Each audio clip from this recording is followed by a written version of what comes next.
Hi, I'm Dr. Blair Masters with AcuSmart, and I wanted to go into a little bit of detail in regards to how we reverse mental decline, things like Alzheimer's, Parkinson's, dementia, that sort of thing. These concepts may be something that you're really not familiar with, so pay attention. It is I'm not going to say new, but it's been applied in ways that you've probably never even heard of before, and in a way that is globally so effective that when you look at your health from a new philosophy, it can really change your life completely, especially if you or a loved one is suffering from a condition like this.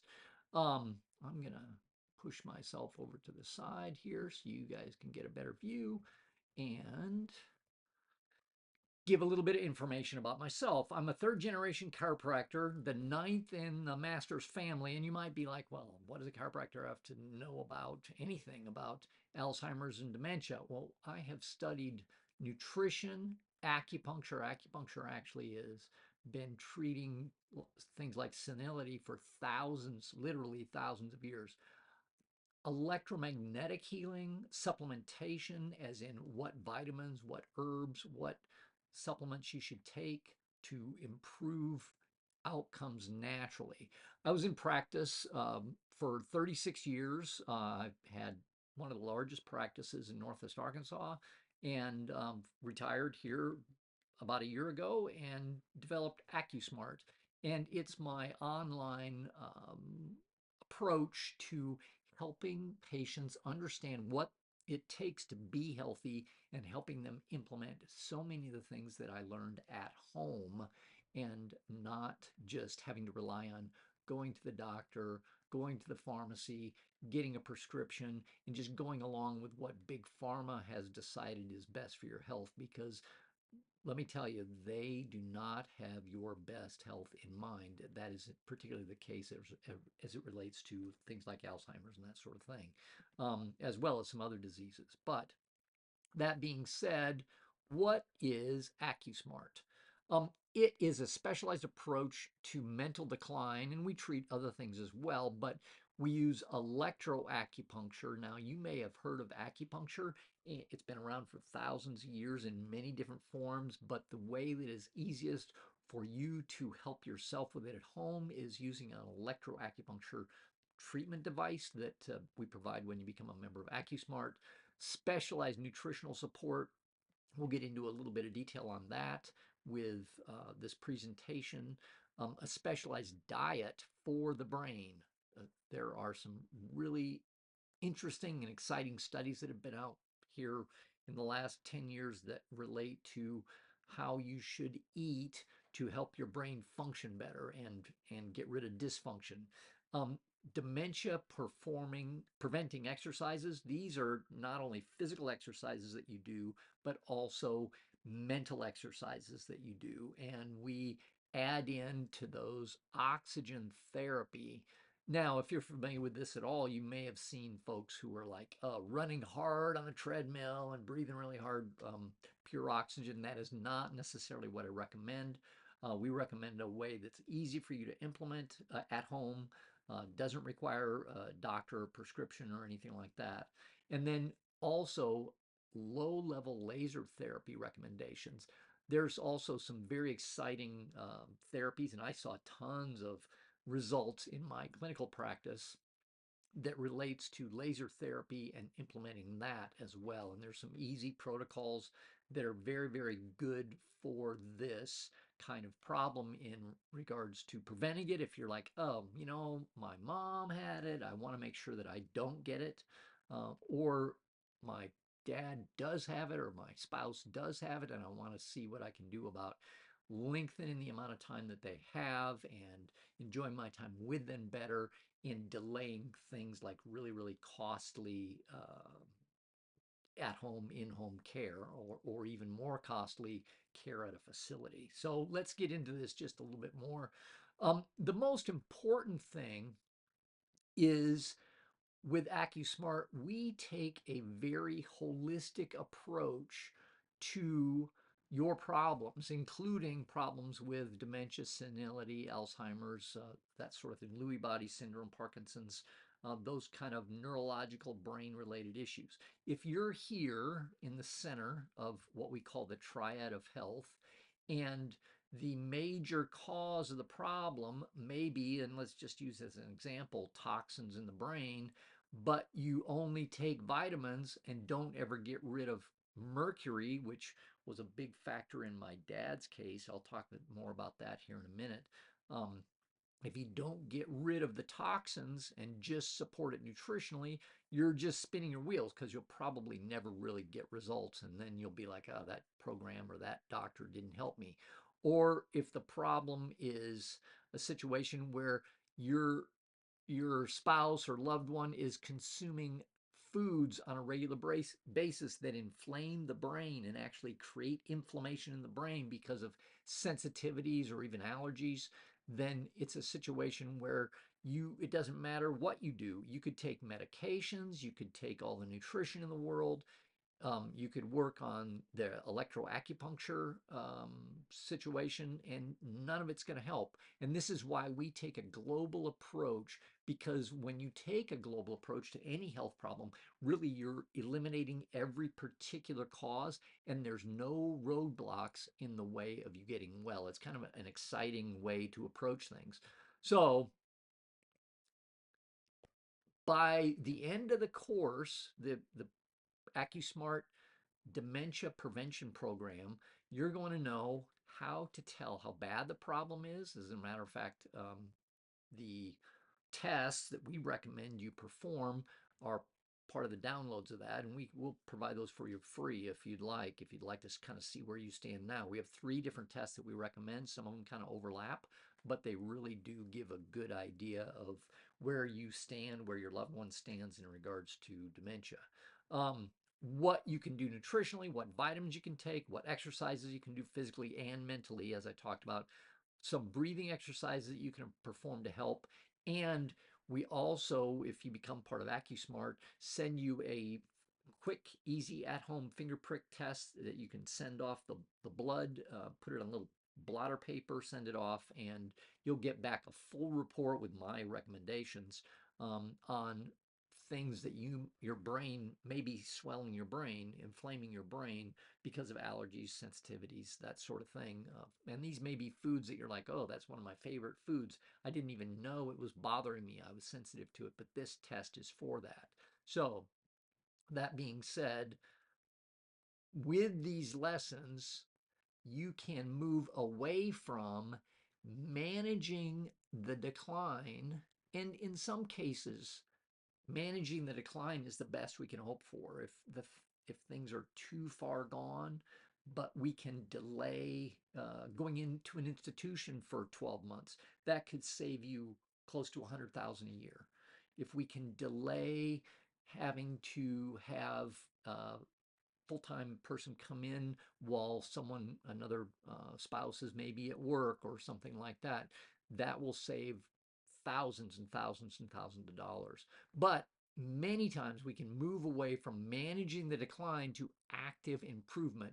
Yes, the tests show that I've done repeatedly over time show that they are actually getting better, which is a really, really exciting thing. So let's talk about the severity of the problem. And nationally, man, the prevalence of mental decline is becoming more and more severe over the last couple decades. There is approximately 4.5 million people in the United States that have been afflicted, diagnosed with Alzheimer's in the United States, and it's the #1 type of mental decline, but it's by far not the only type for sure. There's Lewy body dementia. This is the kind my dad had. You have Parkinson's. People are just like, oh, I'm becoming more foggy-headed. I don't remember, and they don't really haven't seen a doctor yet, or the doctor just chalks it up to old age, and they don't really have a diagnosis yet. This is still a form of mental decline that you need to be aware of and look out for and take some action steps for, because those kind of things are the beginnings of the problem. And when you step in at the beginning and take some steps toward improvement, you can really see improvements much, much easier than if you wait and wait and wait and, oh, well, we're finally diagnosed with dementia. We're at stage 4 and I'm going to need some help here soon because I let it go too long. Don't wait. Jump on this sort of thing early. It's very, very important. The scary part is this number, this 4.5 million number, is expected to double in the next 20 years. And on top of that, Alzheimer's doesn't really kill you very quickly.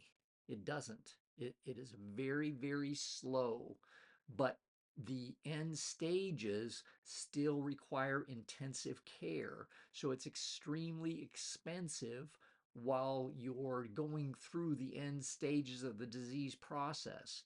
And it's really, really not good. I hate to talk about money so much, but it really is a big factor, and it becomes a bigger factor when you get to that stage. So it's something that you really want to get after right away. Um, you know, heart disease, you can die almost immediately from it in some cases. You know, cancer, you don't last that long.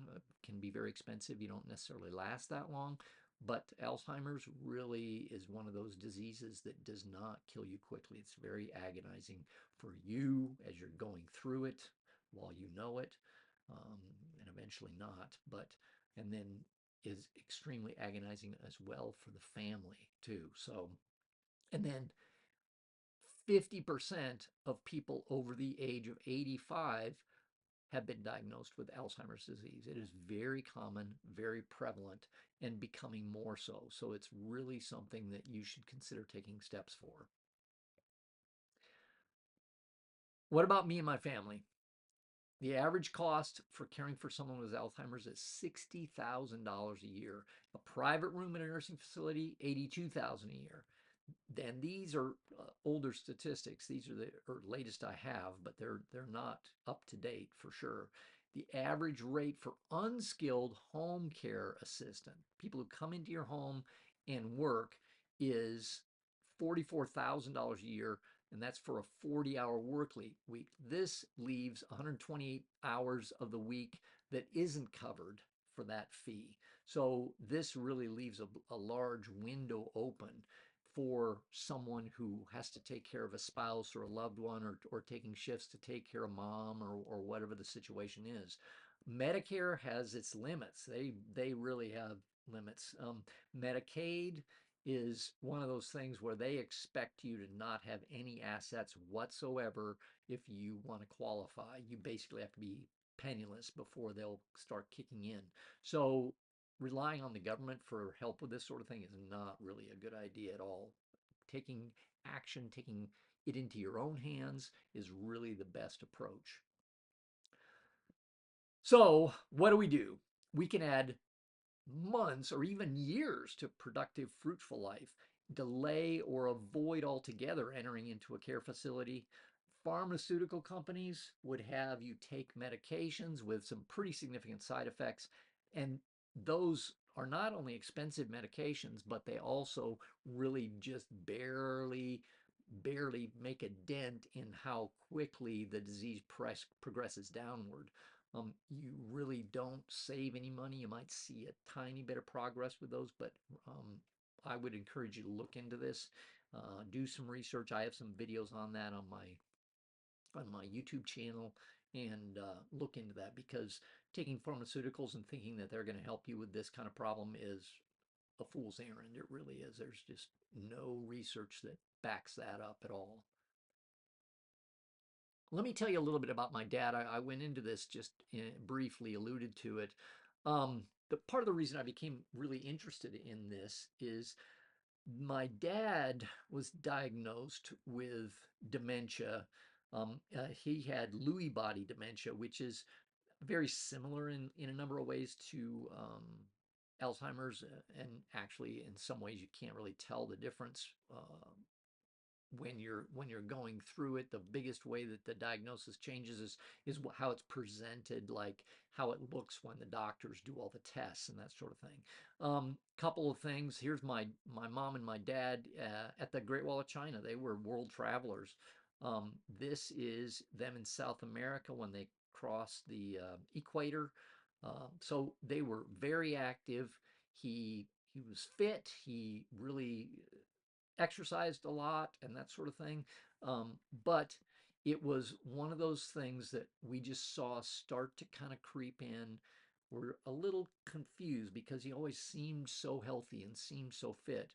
My father's problem, it really led me to look into mental decline, look into investigating this, how to help it in the office initially, and then how to help people help themselves at home is what my focus is now. But I really researched and learned and tried to invest in tools and tricks and nutrition that would make a big difference, and then diet. And that's really what got my dad, I think, in the end, as well as he, I'll tell you a little other story that I think was contributing to his quite a bit was toxins. But in the end, I think it was a combination of those two factors that really made him go downhill like he did. So anyway, continuing, when our family first saw signs of the problem, we didn't really know what was going on. We don't have near the understanding that we do today about it. It is extremely frustrating. And if you are watching this video, you probably have firsthand knowledge of this. But to see someone who you love and admire and was always so strong and really so smart and somebody you looked up to, little by little get worse and worse and worse until they were really to the point where they needed 24-hour care. As we gained more knowledge about the ways to help this sort of thing, he continued to worsen those, making diet changes and exercises. It became practically impossible to implement. He didn't live in the city that I practiced in, so he would visit just every once in a while. When we had some tests done, it showed his mercury in his brain was off the charts. It was so high, and it kind of came out in stories that he told. Well, I remember when I was a kid, he used to have a little vial of mercury, and this is in the 40s, 50s.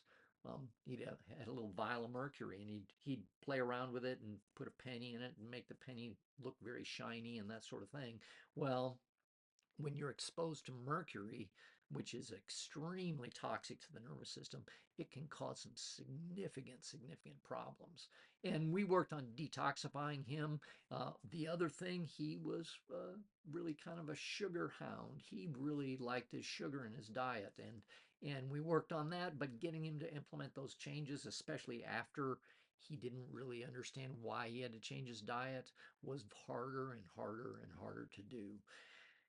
And then finally, in the end, we weren't able to help him all that much. And this really kind of drove me. The frustration drove me to look into what we'd done wrong, what we could do better, how we could improve, how it if we could have implemented these in his daily life, what could have happened. And it caused me to develop the more advanced techniques that we have available today. Couple things. Here's when I first got into practice. That's been a long time ago now, back in Iowa when we were in practice together. And then this is a family vacation that we took, last family vacation, and he was suffering quite a bit at this point with mental decline. But this one was in Belize when we went sailing. Um, I can't help but feel that if my dad was alive today, that if we had all the stuff that we have now that we could implement, that the outcome it probably would have been the same in the long run, but it would have been much better in regards to how long he was lucent, how long he could be on his own, how much more enjoyable it would have been for my mother to care for him and that sort of thing. So really looking back, it really drove me to try to make some changes and put together a program that would really help people with this kind of problem. So what are these techniques? What are you talking about? Exercise with oxygen therapy paired with low-level laser therapy. These two together can really make a significant difference. A number of studies have shown this. eliminating brain inflaming foods. This is the test that I was telling you about that relates to the blood spot, and then eliminating foods that you may be eating on a daily basis that are causing your brain to inflame and just be like, oh, my brain's just not working. I'm not sharp like I used to be. Why is that? I don't understand it. Um, and here's the thing. The brain doesn't have any nerve endings for pain. You may have seen videos of surgeries where they actually probe the brain when the person's awake and they aren't feeling a thing. The brain doesn't have any nerve endings like that. It's got tons of nerve endings, but it doesn't have any nerve endings that relate to pain. So your brain can be quite inflamed and you don't even know it. What you see is a difference in your ability to do things neurologically. You know, your ability to think, your ability to process, your ability to do the things that you usually do. Continuing on, your omega-3 and omega-9 brain nutrition and getting rid of omega-6s, which again cause brain inflammation. That's not necessarily an allergy or sensitivity, but it will create inflammation nonetheless. Specialized brain nutrition, and this relates to getting rid of carbohydrates out of your diet. As well as a couple other things that help brain function better. Advanced blood and nutrition testing. These are some of the things that we talked about here, and there's other tests we can do for that as well, where we, if necessary, can send you to a draw station and they can draw the blood and we can analyze that, as well as a number of other methods. I would encourage you, look up EWAT on the internet. There's a lot of information about it. And as I said, I recommend it in a little bit different way than they usually do it for like athletes and that sort of thing. But look up low-level laser therapy. These things are exciting things that you can do easily at home for not a lot of money. And they are the kind of thing that once you spend the money on it, I've got my thing too big here. Sorry about that. Um, Once you spend the money on it, you're in a situation where that's it, that you can use that particular thing forever. Um, I would encourage you to seriously look into those and be in a situation where you make your own decision, make the best decision that you can. But knowing the techniques is kind of like having a roadmap from, one side of the country to another. If you're going by car and you don't have a map, you're going to be probably spending a lot of time on roads that aren't necessarily taking you in the right direction. And having a guide is really helpful in this kind of a situation. When you persistently combine these methods, you will see dramatic results for your problem. So, what do these advanced methods do? They get to the underlying cause of mental decline. They get oxygen to the brain, not only by taking oxygen in when you're in a situation where you're exercising, when you're exercising physically and mentally, and breathing in oxygen from a oxygen concentrator can make a big difference. It's kind of like recharging your brain batteries. In oxygen is, but then also the nutrition. We're wanting to make what's called adenosine triphosphate. It's basically energy in your cells. If we can improve energy, they can do their job better. If we can improve cellular communication at the cell membrane level, the nerves talk to each other through the cell membrane. And if the cell membrane doesn't work, and there's a number of reasons that that can happen, then you're going to have mental decline. There's no two ways around it. And if we can be in a situation where we get that communication happening, and there's a number of ways to do that, then that just puts you light years ahead of people who aren't doing that. Deflaming the brain, there's a number of things that create inflammation. Sugar creates inflammation. Omega-6s create inflammation. And eating foods that your body thinks are something that they want to be sensitive or allergic to will create inflammation as well. And we help you identify all of these things. Give your brain the nutrition to live a healthy life, essentially, which you can not live well without your brain for sure. So taking care of it is really important. Detoxifying your brain is another thing that is very important. Man, this This can be tough because toxins are hard to eliminate. But one of the things that you can do right off the bat is stop taking them into your body. That if you stop taking toxins into your body, that can make a huge, huge difference. And then stimulate your brain. Stimulate your brain through physical exercises and mental exercises. And when you stimulate the brain with oxygen, with laser, it really makes a big difference in regards to the progress that you're making. Diet. Diet to promote brain health. We want to eliminate insulin producing foods from your diet. Your brain does not need insulin, and it'll get sugar in it. It'll get nutrients into the brain without insulin. So it's not necessary. But when you do take in sugar, it's kind of like taking a sledgehammer to your brain. It just extremely quickly gets in there. It can create inflammation. Your brain suffers the effects of sugar, and then carbs, if you eat those that turn into sugar in your blood, it'll suffer those effects very, very quickly too. So the number one step you can take is to cut carbs and sugar from your diet. You would be shocked if you get into ketosis how much better your brain functions. It's really pretty amazing. So get rid of carbs and sugar, and then get rid of non-starchy vegetables. Love eating vegetables. I think a Paleolithic diet that has meat and vegetables, we're kind of omnivores. They have both of those, are probably the best for you, but we want to stay away from things that again create insulin.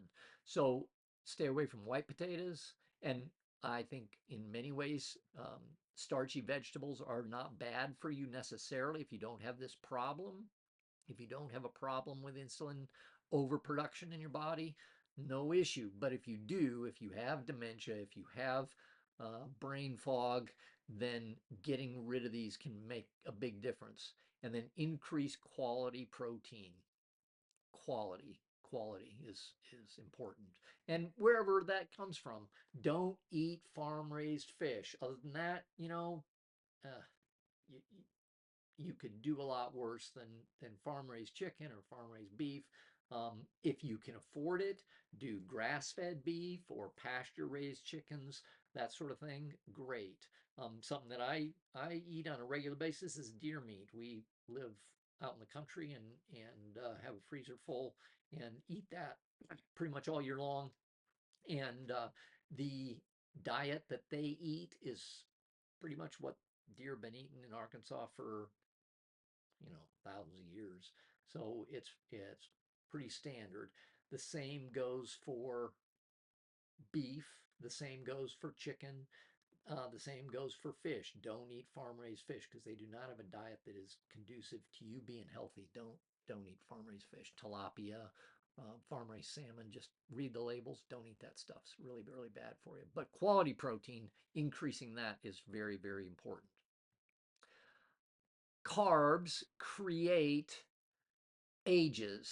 And I like this acronym because it does kind of go into aging, but advanced glycation end products is what we're actually talking about. These are deposits of basically when carbohydrates, when sugar interacts with proteins, it creates these advanced glycation end products and they create inflammation. They age you, they accelerate your aging, they degenerate the tissues. And I don't know if you've ever experienced this, but if you ever have noticed, like, oh, I went to a birthday party, I had a bunch of birthday cake or some sweet pie or something like that, and the next morning you wake up and you're like, oh. A lot of that is because glycation end products are sticky. They get in your joints, they get in your brain, they get in your eyes, they get everywhere, and it causes lots of problems. If you ever have had a hemoglobin A1C test that goes along with diabetes, that is a glycation end product in the blood. Hemoglobin A1C is, and it's tested for. So anyway, staying away from ages, which goes along with staying away from carbohydrates, really goes a long way to helping you. Avoid these things at all cost.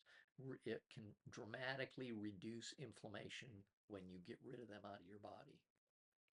Supplements to take. Let's talk about this. And we go into a lot more detail on this. As a matter of fact, part of the testing that we do when you do the blood spot test is you get back a report on what the blood is showing you're deficient in. These are some things that I recommend for folks who, in general, need help with mental decline. Omega-3 fish oil, really, really important. If somebody's having mental decline, I recommend that they take 10,000 milligrams a day. That's a lot. That's a big dose. But you know, tiny doses don't get big results. They really don't. So, you know, keep that in mind. And the easiest, most convenient way is to take a liquid. This is the stuff that I take. I take this Nordic Naturals, and it's really a good product. It's widely available, and it is relatively inexpensive. It's really, really good for you in so many ways. But also taking coconut oil. Coconut oil, fish oil is obviously an omega-3 primarily. It does have others in it. Coconut oil is primarily an omega-9. We want to avoid omega-6s that come from things like grains, pasta, cereal, bread, rice, that sort of thing. Um, Phosphatidylserine, phosphatidylcholine, ginkgo biloba, valerian root, cayenne, arginine. These help blood supply, blood flow. 5-hydroxytryptophan. This is a precursor to serotonin, and this helps communication. I talked about communication at the cell membrane. This helps that. Arginine, methionine, lysine, and then magnesium, selenium, zinc, chromium. These are all minerals that really can help mental decline as well. So these are just a couple things that can really help. But we go into a lot more detail on this when you join the program. Breathing exercises, I talked about oxygen and how important it is when you're in a situation where you are doing breathing exercises, even if you don't have an oxygen concentrator with a little cannula that's feeding 90% oxygen in. If you're increasing the amount of oxygen in your body, then that increases the amount of oxygen to your brain. And we all know that, you know, that's one of the major things that the body needs is oxygen. You can't live with it for very long or live without it for very long. But one of the things that's not known is long-term minor oxygen depletion has been related to brain health issues. And just say you're, you know, I sit here and I read a book and I'm collapsed. My chest is collapsed down and I breathe very shallowly and don't get much breath into my oxygen into my lungs. Then that's going to translate to low level oxygen depletion for the brain. You need to sit up straight and breathe deep. If you're in a situation where you have an oxygen concentrator like I recommend with our program, you need to take it easy on some of these and maybe don't start with the concentrator and these because it may hyperventilate you without you knowing it. But breath of fire is a very quick in and out breath that gets your blood oxygenated very quickly. Just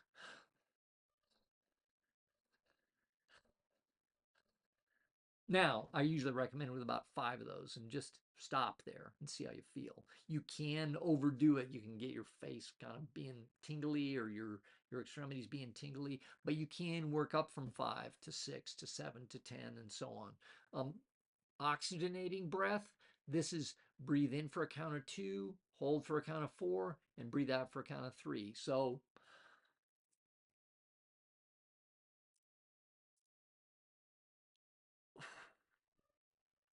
and then start over. But this gives the breath enough time in your lungs for the oxygen and carbon dioxide to trade places so it better oxygenates your bloodstream. So more of it again gets to your body and gets to your brain. Aerobic exercise, I cannot tell you how good that is for you. And I have a whole video that teaches you how to do exercises no matter what kind of situation you're in. We start with as easy as I can't even get out of a chair. Okay, this is what to do. This is what you should do then to start. Or somebody who's quite advanced and getting your heart beating very, very quickly. And that's great. So anyway, that's part of the program as well. And then as I talked about earlier, the exercise with oxygen therapy that I recommend. And you can incorporate that into these as you go along. This stuff is really, really beneficial. Getting extra oxygen into the blood makes an enormous difference with practically any kind of health problem, including mental decline. I recommend purchasing a portable oxygen concentrator. You can get these online without a prescription. Some of them start as low as $200. They're low maintenance. Once you buy them, you just use them. It's pretty easy. I usually recommend the ones that are battery powered.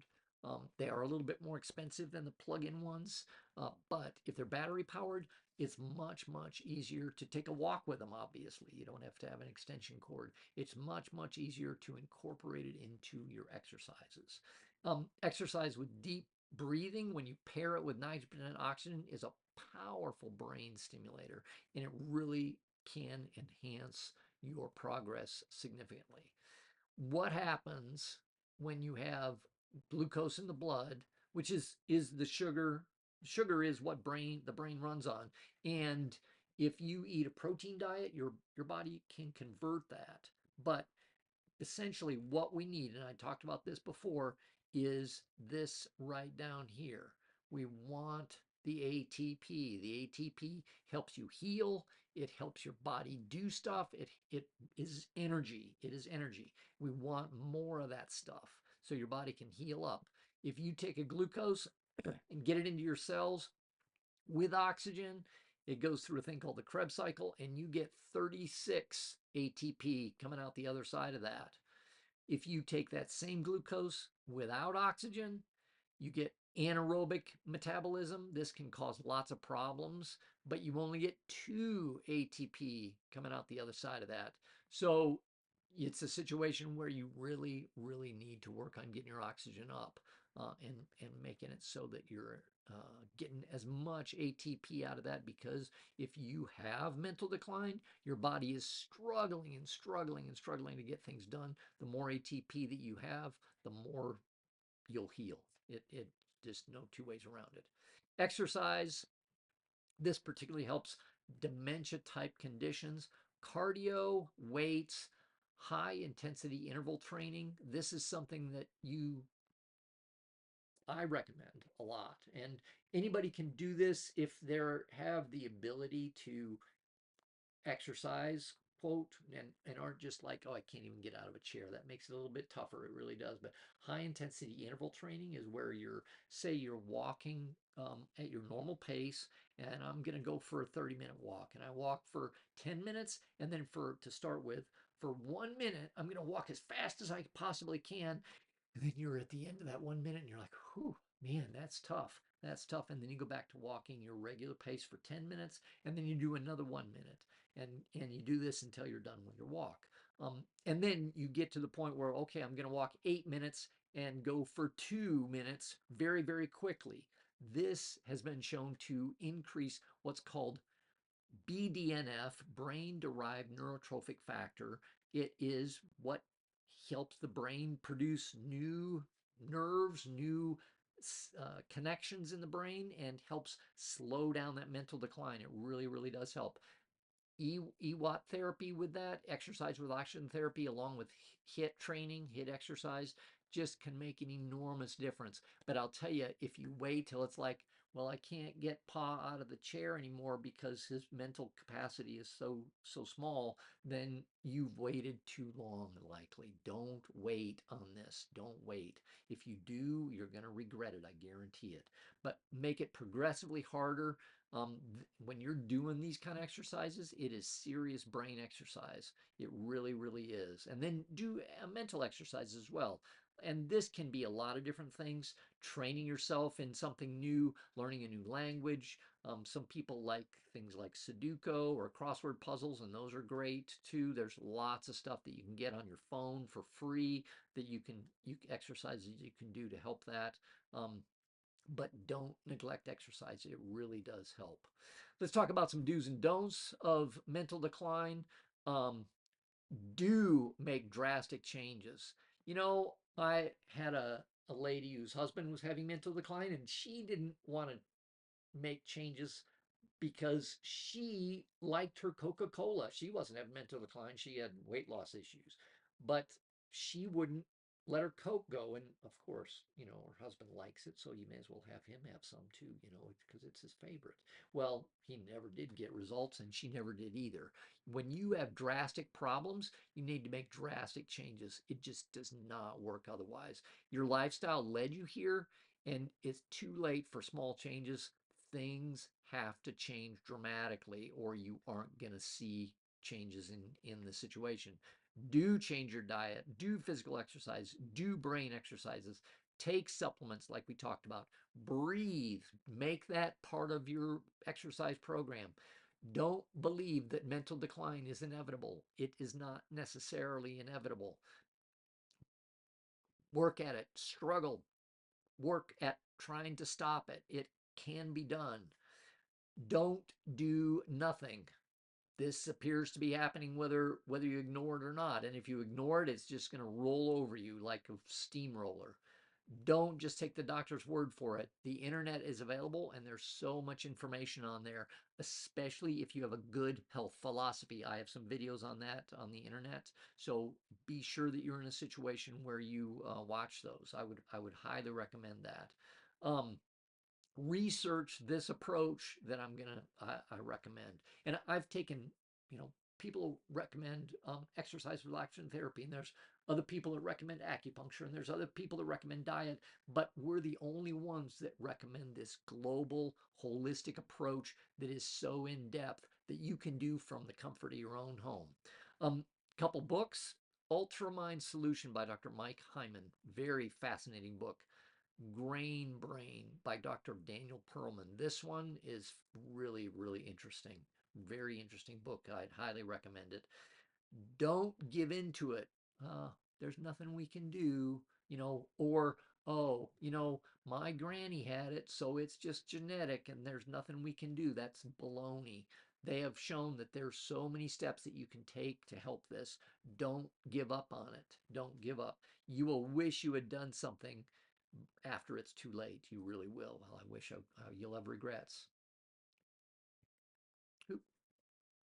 Let's talk about the economics. I did discuss this in a little bit of detail earlier, but the average cost of care for those with these conditions is 60, 80,000 a year.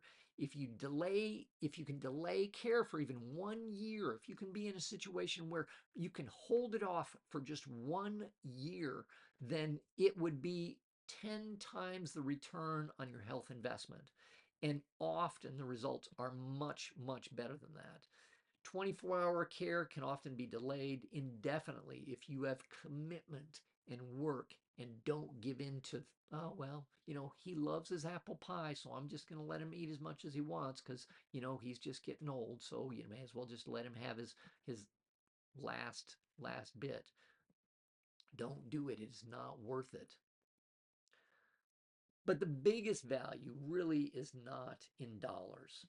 It's in the added time with your loved ones, added ability to care for yourself if you're suffering from this, and the decreased burden on your family that you're being, and the cost savings of delaying or avoiding a nursing care facility. They, when you take all of these together, it is so worth doing. When you feel better than you ever thought you could by making some of these changes, because it not only affects your brain, it affects your whole body, it affects your heart, it affects your joints. I've had patients be like, I cannot believe how much better I feel. They were not necessarily suffering from dementia, but like, oh, I can get out of a chair without dying now. A number of patients have told me that. One lady, she was shocked at how much better she felt when she got up in the night to let her dog out. She was halfway down the stairs and was like, I'm not hurting. I'm not stiff. I can't hardly believe it. If you do not make time for wellness, you'll be forced to make time for your illness. And that's a quote from some anonymous person, but it is very, very apt in this case. Um, I am here to help. Make an appointment down below. I would love to talk to you. We can talk about what it looks like when you get treatment from AcuSmart, what it looks like in detail, and talk to you about options and what it would take to implement this sort of thing. There's no charge for the phone consultation. So I'm looking forward to speaking with you.